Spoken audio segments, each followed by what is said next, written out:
రాష్ట్ర ప్రయోజనాలే ఎజెండా. రాష్ట్రానికి సంబంధించిన పెండింగ్ ప్రాజెక్టులు, రావాల్సిన నిధులను కేంద్రం నుంచి సాధించుకోవడమే లక్ష్యమంటూ అన్ని పార్టీల ఎంపీలతోటి రాష్ట్ర ప్రభుత్వం కీలక సమావేశం ఏర్పాటు చేసింది. అయితే ఈ సమావేశానికి బీజేపీ, బీఆర్ఎస్ సభ్యులు హాజరు కాలేదు. రాష్ట్ర ప్రయోజనాల కోసం అంతా ఏకం కావాల్సిన అవసరం ఉందంటూ బీజేపీ, బీఆర్ఎస్ ఎంపీలకు విజ్ఞప్తి చేశారు డిప్యూటీ సీఎం భట్టి విక్రమార్క. కేంద్రాన్ని కలవాలి, పార్లమెంట్లో కూడా అన్ని అంశాలు లేవనెత్తాల్సిన అవసరం ఉంది అన్నారు డిప్యూటీ సీఎం. అయితే కేవలం ఒక్కరోజు ముందు సమాచారం ఇస్తే ఎలా వస్తామంటూ బీజేపీ ప్రశ్నిస్తోంది. పైగా రాష్ట్ర ప్రయోజనాల విషయంలో కాంగ్రెస్ నుంచి నేర్చుకోవాల్సిన అవసరం తమకు లేదంటూ కౌంటర్ ఇచ్చారు కేంద్ర మంత్రి కిషన్ రెడ్డి. ఈ విషయంలో భట్టి, కిషన్ రెడ్డిల మధ్య డైలాగ్ వార్ నడుస్తోంది. సరే, మీరు ఏ కారణాల చేత రాలేకపోయినా మరి కొంత సమయం కావాలనుకుంటే మళ్ళీ ప్రభుత్వం కూడా ఇంకొక సమావేశాన్ని ఏర్పాటు చేయడానికి కూడా సిద్ధంగా ఉంది. ఆ సమావేశం మీకు కొంత సమయం కావాలి, ఒక వారం రోజులు ముందు చెప్పాలా నాకు అని అంటే కూడా దానికి కూడా మేము ఏర్పాటు చేయడానికి సిద్ధంగా ఉన్నాం. ఇంకో సమావేశాన్ని కూడా ఏర్పాటు చేస్తాం. ఆ సమావేశానికైనా తప్పనిసరిగా బీజేపీ పార్టీకి సంబంధించిన పార్లమెంట్ సభ్యులు, టీఆర్ఎస్ పార్టీకి సంబంధించిన పార్లమెంట్ సభ్యులు రాష్ట్ర ప్రయోజనాల కోసమైనా వస్తారు, కలిసి వస్తారు. రాష్ట్ర అభివృద్ధి మనందరి లక్ష్యం అని, మాతో కలిసి వస్తారని, రిప్రజెంట్ చేయడానికి వస్తారని ఆశిస్తా ఉన్నాం. వాళ్ళు చెప్పాల్సిన అవసరం లేదు. రాష్ట్ర ప్రయోజనాలు మాకు వాళ్ళకంటే ఎక్కువ మాకుంది. రాష్ట్ర ప్రయోజనాలు వాళ్ళకుంటే ముఖ్యమంత్రి గారు ఢిల్లీలో ఏమంటాడో ఒకసారి వీడియో చూడు. రాష్ట్ర ప్రయోజనాలు ఉండేటప్పుడు వాళ్ళు ఏ రకంగా ఢిల్లీలో నేను హామీలు ఇచ్చారు. ఈ హామీలు కూడా నాకు తెలియదు, ఇప్పుడు చేయాలని నేను చేతులు ఎత్తేసాను. ఎవరి ప్రయోజనాలు ఎవరికి ఉన్నాయి? వాళ్ళ గురించి, రాష్ట్ర ప్రయోజనాల గురించి కాంగ్రెస్ పార్టీ నుంచి నేర్చుకోవాల్సినటువంటి అవసరం మాకు లేదు. We are committed for the country's development. ఏదైతే చెప్తామో అది చెప్తాం, చేస్తాం. మేము చెప్పలేదు ఏది కూడా అయినా చేస్తామని. ఈరోజు మేము చెప్పిన ప్రోగ్రామ్స్ అన్నీ చేస్తాం. వాళ్ళు చెప్పినవి తెచ్చి మా నోట్లో పెడితే ఎట్లా? వాళ్ళు చెప్పినటువంటి ప్రాజెక్టులు, వాళ్ళు అనుకున్నటువంటి ప్రాజెక్టులు మీరు చేయాలని మిమ్మల్ని అడిగితే ఎట్లా? ఫుల్ డీటెయిల్స్ కోసం మా ప్రతినిధి ప్రభాకర్ని కాంటాక్ట్ చేద్దాం. Prabhakar, no BRS, no BJP, MIM MP attend అయ్యారా లేదా? సో వీళ్ళందరి గైర్హాజీలో మీటింగ్ కంప్లీట్గా జరిగిందా? మీటింగ్ మినిట్స్ ఏంటి? రైట్, మీటింగ్ అయితే జరిగింది. ఎంఐఎం ఎంపీ అసదుద్దీన్ ఓవైసీ, అట్లాగే కాంగ్రెస్ పార్టీకి సంబంధించిన ఎంపీలు, లోక్సభలో ఒక ఎంపీ సురేష్ షెట్కర్, అట్లాగే రాజ్యసభ ఎంపీ రేణుకా చౌదరి, వీరిద్దరు రాలేదు. మిగతా ఎంపీలంతా అటెండ్ అయ్యారు. ఆల్ పార్టీ మీటింగ్ కాస్త MIM and Congress party meeting అనే ముగిసింది. దాని తర్వాత భట్టి విక్రమార్క కూడా ప్రెస్ను అడ్రస్ చేశారు. దానిలో భాగంగానే కీలకంగా చెప్పిన అంశాలు, మీటింగ్ ఏర్పాటు చేసింది పార్లమెంట్లో మనం చేయాల్సిన వ్యూహం పైన, చర్చించాల్సిన వ్యూహం పైన ఈరోజు చర్చ చేయాలనుకున్నాం. కాకపోతే అప్పటికప్పుడు డిసైడ్ అయిన మీటింగ్ కాబట్టి ప్రియర్గా ఇన్ఫర్మేషన్ ఇవ్వలేకపోయామనేది భట్టి విక్రమార్క చెప్తున్నారు. కొన్ని అంశాలు చాలా కాలంగా పెండింగ్లో ఉన్నాయి కేంద్ర ప్రభుత్వం దగ్గర. అది మెట్రో కానివ్వండి, RRR కానివ్వండి, దాని తర్వాత ఐపీఎస్ల కేటాయింపులు కానీ, లేకపోతే విభజన సమయంలో చేసిన హామీలు, విభజన చట్టం హామీలు కూడా ఇంకా అపరిష్కృతంగానే ఉన్నాయి. కాబట్టి వాటికి సంబంధించిన అంశాలను కూడా చర్చించాలనుకున్నాం. వాటిని పార్లమెంట్ ముందు ఏ విధంగా ఉండాలి, ఏ విధంగా ఫైట్ చేయాలి, తెలంగాణ రాష్ట్రంగా ఫైట్ చేయాలి, కాంగ్రెస్, బీజేపీ, బీఆర్ఎస్ కాకుండా అనేది మేము చెప్పాలనుకుంటాం అనేది భట్టి విక్రమార్క చెప్పారు. కాకపోతే కేంద్ర మంత్రి కిషన్ రెడ్డి ముందు నుంచి కూడా చెప్తూ వస్తున్నారు. నిన్న ఈవినింగ్ ఇన్ఫర్మేషన్ ఇచ్చారు, ఇన్విటేషన్ పంపించారు. కనీసం 24 అవర్స్ ప్రేయర్ ఇన్ఫర్మేషన్ లేకుండా ఎట్లా అటెండ్ అవుతామనేది ప్రతిపక్షాలైన బీఆర్ఎస్ కానీ బీజేపీ కానీ చేస్తున్న ఆర్గ్యుమెంట్. ఇక్కడ కిషన్ రెడ్డి ఆల్రెడీ పొద్దున్నే ఒక నోట్ విడుదల చేశారు. మేము రాలేము ఈ మీటింగ్కి, ఆల్రెడీ షెడ్యూల్ అయిన ప్రోగ్రామ్స్ చాలా ఉన్నాయి కాబట్టి మేము రాలేము, డెఫినెట్గా భవిష్యత్తులో పెట్టే మీటింగ్కు ముందుగా ఇన్ఫర్మేషన్ ఇస్తే ఆలోచిస్తామని కూడా చెప్పారు. దాంతోపాటుగా కేంద్ర ప్రభుత్వం, నరేంద్ర మోడీ ఎక్కడ కూడా రాష్ట్ర ప్రయోజనాలను విస్మరించే పరిస్థితి లేదు, మేము ఆ విషయంలో రాజీ పడే పరిస్థితి లేదు, రాష్ట్ర ప్రయోజనాలు మీకంటే ఎక్కువ మాకే అవసరం అంటూ కూడా కిషన్ రెడ్డి కామెంట్ చేశారు. ఇక బీఆర్ఎస్కి సంబంధించి బీఆర్ఎస్ లోక్సభ సభ్యులు లేరు, రాజ్యసభ సభ్యులు నలుగురు ఉన్నారు, నలుగురు కూడా ఎవరు అటెండ్ కాలేదు. సో వారు ముందు నుంచి కూడా స్టాండ్ మీద ఉన్నారు. ఒకవేళ భట్టి విక్రమార్క చెప్పినట్టుగా ఫ్యూచర్లో మీటింగ్ పెడితే, అది ఢిల్లీలో పెడితే డెఫినెట్గా వస్తాము, రావాలి అనేది భట్టి విక్రమార్క అప్పీల్ చేశారు. సో నెక్స్ట్ ఫర్దర్ మీటింగ్ అయినా అటెండ్ అవుతారా కదా అనేది అయితే చూడాల్సి ఉంది. Right Prabhakar. Second super exclusive news చూద్దాం. ఎమ్మెల్సీ ఎన్నికల్లో 2 చోట్ల విజయం సాధించిన తెలంగాణ బీజేపీ అదే జోష్ను త్వరలో జరగనున్న ఎన్నికల్లోనూ కొనసాగించాలని వ్యూహాలు రచిస్తోంది. తెలంగాణ అభివృద్ధి తమ వల్లే సాధ్యమంటున్న బీజేపీ నేతలు ఇక్కడ కూడా డబుల్ ఇంజన్ సర్కార్ రావాలంటున్నారు. 2028లో తెలంగాణలో అధికారంలోకి వస్తామని ధీమా వ్యక్తం చేస్తున్నారు. హైదరాబాద్లోని బీజేపీ ఆఫీసులో కేంద్ర మంత్రి, బీజేపీ తెలంగాణ చీఫ్ కిషన్ రెడ్డి అధ్యక్షతన కీలక నేతల సమావేశం ప్రారంభమైంది. ఈ భేటీకి రాష్ట్ర వ్యవహారాల ఇన్ఛార్జ్ సునీల్ బన్సల్ హాజరయ్యారు. ఎమ్మెల్సీ ఎన్నికల ఫలితాలు రానున్న స్థానిక సంస్థల ఎన్నికలే అజెండాగా పార్టీ నేతలకు దిశానిర్దేశం చేస్తున్నారు. వన్ నేషన్ వన్ ఎలక్షన్ పై కూడా రాష్ట్ర నేతలకు కీలక సూచనలు చేయనున్నారు బన్సల్. పూర్తి సమాచారాన్ని మా ప్రతినిధి విద్యాసాగర్ అందిస్తారు. Vidyasagar, one nation one election పై రాష్ట్ర నేతలకు సునీల్ బన్సల్ కీలక సూచనలు చేస్తున్నట్టు తెలుస్తుంది. ఈ సమావేశంలో ఓవరాల్ గా ఏ అంశాలు చర్చించారు?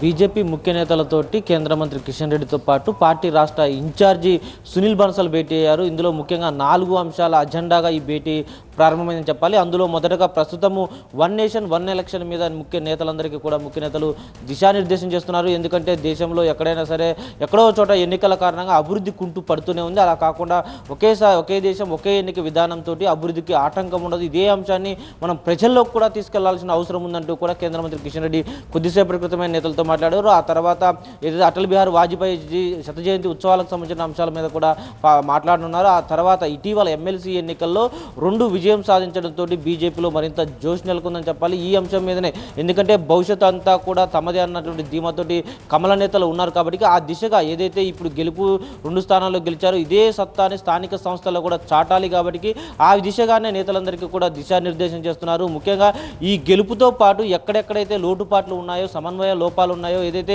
వరంగల్, ఖమ్మం, నల్గొండ జిల్లాలో టీచర్ ఎమ్మెల్సీని కోల్పోయాం కాబట్టి అక్కడ మరింత ఫోకస్ పెట్టాలి, అక్కడే మా నెక్స్ట్ టార్గెట్ అంటూ కూడా గతంలోనే కేంద్ర మంత్రి కిషన్ రెడ్డి చెప్పారు. కాబట్టి డెఫినెట్గా ఎక్కడెక్కడ గ్యాప్స్ ఉన్నాయో ఆ గ్యాప్స్ అన్నింటినీ కూడా ఫిల్ చేసుకుంటూ పోవాలి.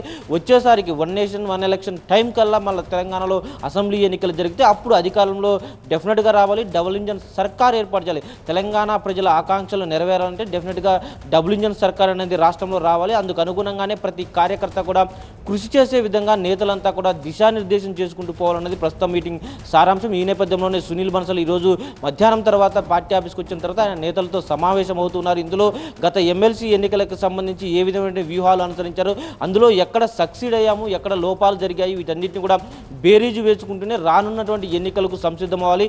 ముఖ్యంగా త్వరలోనే రానున్నటువంటి సంస్థాగత ఎన్నికలే టార్గెట్గా నేతలంతా పనిచేయాల్సిన అవసరం. ఇదే అంశాన్ని నొక్కి చెప్తూ ఏదైతే లోక్సభ ఎన్నికల్లో 35% ఓట్ షేరింగ్ సాధించారో అదే తరహాలో ఇక్కడ రానున్నటువంటి లోక్సభ స్థానిక సంస్థల్లో కూడా పూర్తి స్థాయి పట్టు సాధిస్తే వచ్చే భవిష్యత్ అంతా కూడా రాష్ట్రంలో అధికారంలోకి వస్తామన్న సంకేతాలు ఇవ్వచ్చు అన్నది నేతల ముఖ్య ఉద్దేశంగా కనబడుతుంది. Thanks for the updates Vidyasri. Posani కృష్ణమురళికి మరిన్ని చిక్కులు ఎదురవుతున్నాయి. కేసు మీద కేసు నమోదవడంతో పీటీ వారెంట్స్ జారీ అవుతున్నాయి. లేటెస్ట్ గా పీటీ వారెంట్ పై పోసానిని విజయవాడకు తరలించారు పోలీసులు. కోర్టులో హాజరుపరిచారు. ఆ డీటెయిల్స్ బ్రేకింగ్ లో చూద్దాం. పోసాని కృష్ణమురళికి ఈ నెల 20 వరకు రిమాండ్ విధించింది. 12 రోజుల రిమాండ్ విధించిన విజయవాడ కోర్టు ఆరోగ్యం సహకరించడం లేదని కోర్టుకు తెలిపారు పోసాని. నాకు 2 సార్లు హార్ట్ సర్జరీలు జరిగాయని పోసాని తెలిపారు. కేసుల పేరుతో అన్ని స్టేషన్లు తిప్పుతున్నారని అన్నారు పోసాని. ఏ కేసులో తీసుకువెళ్తున్నారో కూడా చెప్పడం లేదన్నారు.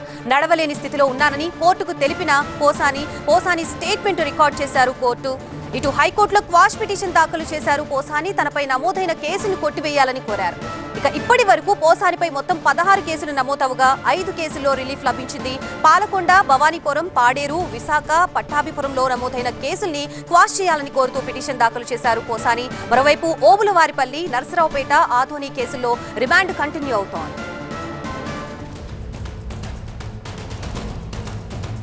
ఇదే అంశానికి సంబంధించి మనకి పూర్తి అప్డేట్స్ ఇవ్వడానికి మా టీవీ9 ప్రతినిధి వసంత్ సిద్ధంగా ఉన్నారు. వసంత్, చెప్పండి, మొత్తానికి పోసాని కేసుకు సంబంధించి కేసు మీద కేసు నమోదవుతూనే ఉంది. ప్రస్తుతం ఆయన వైపు నుంచి క్వాష్ పిటిషన్ వేసినట్లుగా తెలుస్తుంది. దానికి కోర్టు ఎటువంటి సమాధానం ఇచ్చే అవకాశం ఉంది? ఆయనకు కొంత రిలీఫ్ వచ్చే అవకాశం ఉందంటారా? సో ఇప్పటివరకు పోసాని కృష్ణమురళి పైన 16 కేసులు నమోదు కాగా వాటిలో 10 కేసులకు సంబంధించి ఆయన హైకోర్టును ఆశ్రయించారు. వాటిలో క్వాష్ పిటిషన్స్ దాఖలు చేశారు. వాటిలో 5 ఇప్పటికే రిలీఫ్ రాగా మరొక 5 క్వాష్ పిటిషన్స్కి సంబంధించి సోమవారం ఏపీ హైకోర్టు విచారణ జరపబోతోంది. ఇక రెండోది, పోసాని కృష్ణమురళికి సంబంధించి నమోదైనటువంటి అన్ని కేసుల్లోనూ పోలీసులు వరుసగా పీటీ వారెంట్లు దాఖలు చేస్తున్నారు. అందులో భాగంగానే ఇప్పటివరకు 3 స్టేషన్ల పరిధిలో నమోదైనటువంటి కేసులకు సంబంధించి పీటీ వారెంట్లు దాఖలు చేయగా 2 పోలీస్ స్టేషన్లు వాటికి సంబంధించి నరసరావుపేట కావచ్చు, అలాగే ఆదోనికి సంబంధించినటువంటి కేసులు ప్రస్తుతం ఇప్పటికే రిమాండ్ విధించినటువంటి చేస్తున్నటువంటి నేపథ్యం కూడా ఉంది. ఇక రెండవది ప్రస్తుతం విజయవాడకి సంబంధించి ఆయన్ను ప్రస్తుతం ఎక్కడైతే భవానీపురం పోలీస్ స్టేషన్లో కేసు నమోదైందో ఆ కేసులో భాగంగా ఆయన కర్నూలు జిల్లా జైలు నుంచి పీటీ వారెంట్ పైన విజయవాడ తీసుకొచ్చి ఏసీఎంఎం కోర్టులో ప్రవేశపెట్టారు. ప్రస్తుతం కోర్టు 12 రోజుల పాటు ఆయనకు సంబంధించి రిమాండ్ విధించింది. ఈ నేపథ్యంలో ఆయన మళ్ళీ తిరిగి కర్నూలు జిల్లా జైలుకు ప్రస్తుతం పోలీసులు తరలిస్తున్నారు. అనుచిత వ్యాఖ్యలకు సంబంధించినటువంటి కేసుల వ్యవహారాన్ని ఇటు తెలుగుదేశం జనసేన పార్టీలకు సంబంధించినటువంటి నేతలు చాలా సీరియస్గా తీసుకున్నారు. అందులో భాగంగానే పోసాని కృష్ణమురళి గతంలో చేసినటువంటి వ్యాఖ్యల తాలూకా వీడియోలతో పాటుగా అందుకు సంబంధించి లింక్స్ డిజిటల్ ఎవిడెన్స్ మొత్తాన్ని కూడా తీసుకుని వెళ్ళి పోలీస్ స్టేషన్లో వరుసగా ఫిర్యాదు చేస్తున్న నేపథ్యంలో ఇప్పటివరకు 16 కేసులు పోలీస్ స్టేషన్లో ఇప్పటివరకు పోసాని పైన నమోదయ్యాయి.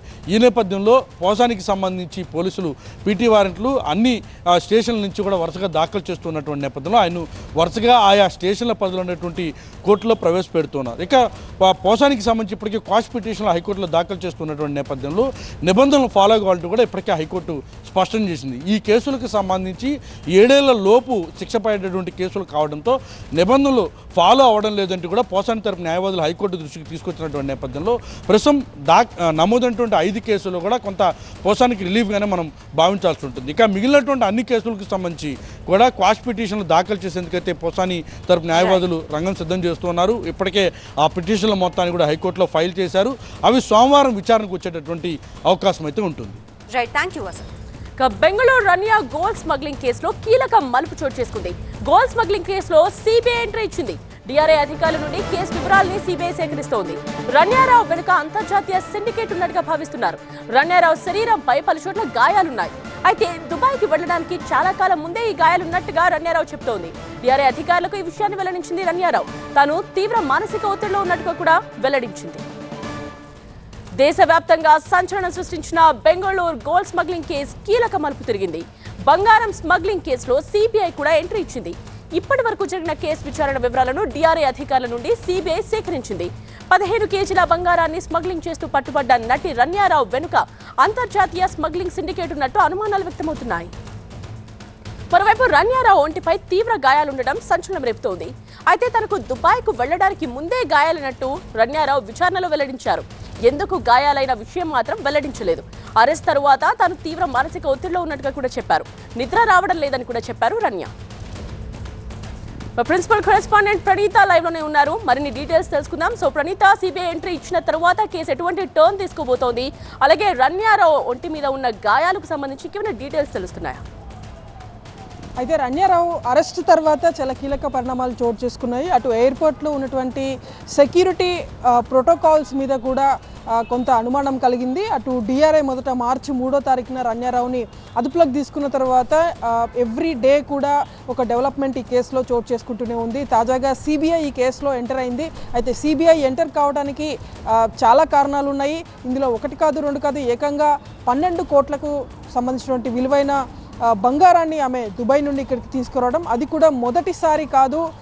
గతంలో 1 ఇయర్ వ్యవధిలోనే దాదాపు 30 సార్లకు పైగా ఆమె బెంగళూరు టు దుబాయ్ ట్రావెల్ చేసింది. సో వచ్చిన ప్రతిసారి కూడా గోల్డ్ని తీసుకొచ్చినట్టు అధికారుల దర్యాప్తులో బయటపడింది. కాబట్టి ఇన్నిన్ని సార్లు అంటే ఒక 20 to 30 టైమ్స్ ఒక ప్యాసింజర్ దుబాయ్ నుండి ఎయిర్పోర్ట్స్కి, ఇండియాలో ఉన్నటువంటి చాలా ఎయిర్పోర్ట్స్కి ఆమె ట్రావెల్ చేసింది. ముంబై కావచ్చు, కర్ణాటక కావచ్చు, ఢిల్లీ కావచ్చు, ఇలా పలు ఎయిర్పోర్ట్ల నుండి ఆమె దుబాయ్కి వెళ్ళడం, దుబాయ్ నుండి తిరిగి వచ్చేటువంటి క్రమంలో ఇంత అమౌంట్స్ ఆఫ్ గోల్డ్ని తీసుకొస్తున్నా సరే ఎందుకు ఎయిర్పోర్ట్ అథారిటీస్ పట్టించుకోలేదన్నటువంటి క్వశ్చన్ కూడా ఇప్పుడు వ్యక్తమవుతుంది. సో ఈ నేపథ్యంలోనే ఆల్రెడీ సిబిఐకి సంబంధించినటువంటి 2 టీమ్స్, ఒక టీం బెంగళూరు అట్లాగే ఇంకో టీం ముంబైకి వెళ్ళారు. సో అక్కడ ఉన్నటువంటి ఎయిర్పోర్ట్కి సంబంధించినటువంటి కొన్ని సీసీటీవీ ఫుటేజెస్ సైతం వాళ్ళు వెరిఫై చేస్తారు.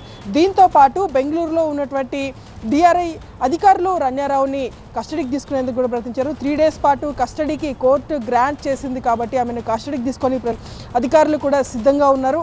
అయితే ఈరోజు వచ్చేటువంటి అప్డేట్ ప్రకారం ఆమె బాడీ మీద కొన్ని ఇంజురీస్ ఉన్నాయని చెప్పేసి డిఆర్ఐ అధికారులు కోర్టుకి రిపోర్ట్ కూడా సబ్మిట్ చేశారు. అయితే ఆ గాయాలకు సంబంధించి ఇవి కొత్తగా ఉన్నటువంటి గాయాలు కాదు, గతంలోనే కొన్ని ఇయర్స్ క్రితం తనకి వచ్చేటువంటి గాయాలంటూ కూడా రన్యారావు చెప్పినట్లు కోర్టుకి సబ్మిట్ చేసినటువంటి రిపోర్ట్లో డిఆర్ఐ అధికారులు తెలిపారు. సో ఫర్దర్గా రన్యారావు వెనకాల ఎవరున్నారు అనేటువంటిది ఇప్పుడు సిబిఐ దర్యాప్తు చేయబోతుంది. దుబాయ్ నుండి ఆమె యథేచ్ఛగా ఇండియాకు వచ్చి ఇన్ని కోట్ల రూపాయల బంగారాన్ని తీసుకొస్తుందంటే ఖచ్చితంగా అక్కడ ఉన్నటువంటి మాఫియాతో రన్యారావుకి సంబంధాలు ఉన్నాయనేటువంటి ఆరోపణ వినిపిస్తుంది. దానిపైన సిబిఐ దర్యాప్తు చేయబోతుంది. రైట్ ప్రణీత, సో చూసారుగా రన్యారావు గోల్డ్ స్మగ్లింగ్ క్రైమ్ కహానీలో రోజుకో ట్విస్ట్ తెర మీదకి వస్తుంది.